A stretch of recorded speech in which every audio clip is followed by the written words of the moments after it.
మాట్లాడుకుంటున్నారు, వాళ్ళు మాట్లాడుకోవాలి, మనం కామెడీ చేసుకుందాం. నవీన్ గారు ఎవరని పిలిచారు? నవీన్ గారు అది కాదండి. యాక్చువల్లీ అప్పటి నుంచి పాపము మా హనీ గారు, మా స్వాతి చౌదరి గారు ఫీల్ అయిపోతున్నారు కదా, మా కుర్రాళ్ళందరూ ఆంటీ ఆంటీ అంటారని. కాదు, యాక్చువల్లీ ఏమైనా సరే, ఏం చెప్పినా సరే, ఎక్కడికి వెళ్ళినా సరే మా కుర్రాళ్ళకు ఆంటీలు అంటే ఇంట్రెస్ట్ ఎక్కువ. అందుకోసమే ఆంటీ అని చెప్పి ప్రేమగా పిలిచారు.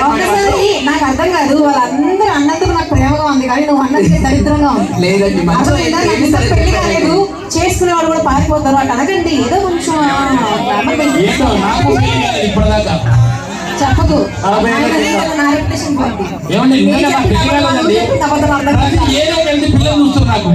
పైన బట్టలు పెళ్లి చూపులకు వెళ్తున్నా తెలుసా?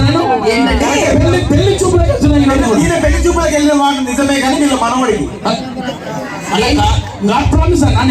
పెళ్లి చూపులకు వెళ్తున్నారా? అయితే ఒక సలహా ఇస్తాను, తీసుకోండి. ఇవ్వండి. ఎప్పుడు చూసినా ఆడపల్లి వాళ్ళు చిన్న వస్తువులు ఇస్తానంటారు, మగపల్లి వాళ్ళు పెద్ద వస్తువులు అడగాలి. అవునా? సపోజ్ ఆడపల్లి వాళ్ళు స్కూటర్ ఇస్తారన్నారనుకో, మీరు కార్ అడగండి. వాళ్ళు కూలర్ ఇస్తారన్నారనుకో, మీరు ఏసీ అడగండి. వాళ్ళు పిల్లలు ఇస్తారంటే తల్లిని అడగాల.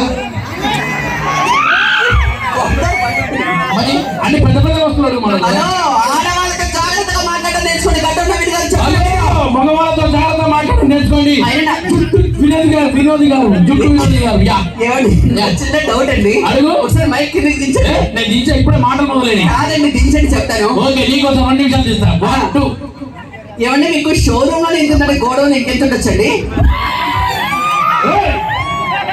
ఏం మాట్లాడుతున్నారు? తెలియండి.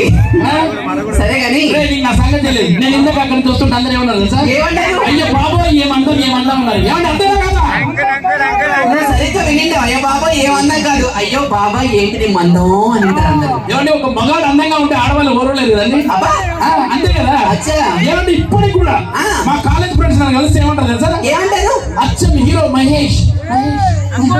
అది బాబాయ్, హీరో మహేష్ కాదు, సినిమా క్యాడ్ లో ముందు వచ్చే ముఖేష్ రెడ్డి నమ్ముకున్నాడు, అలా ఉంటాడు మహేష్ అంటారు.